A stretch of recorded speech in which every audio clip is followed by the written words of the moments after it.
कहाँ शोभे माड़वा कहाँ रे शोभे बेदिया कहाँ रे शोभे बेदिया कहाँ रे शोभे ना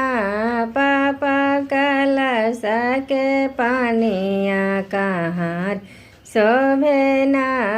पापा कलश के पानी आंगने शोभे माड़वा माड़वे शोभे बेदिया माड़वे शोभे बेदिया बेदी पर शोभे ना बेटी कलश के पानी बेदी पर शोभे ना बेटी कलश के पानी कहाँ शोभे मेहंदी कहाँ रे शोभे दुभिया कहाँ रे शोभे दुभिया कहाँ रे शोभे ना पापा हलदी के रंगवा कहाँ रे शोभे ना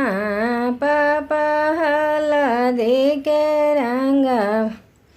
हाथ शोभे मेहंदी से माथे शोभे दुभिया से माथे शोभे दुभिया बादनिया शोभे ना बेटी हलदी के रंगवा बादनिया शोभे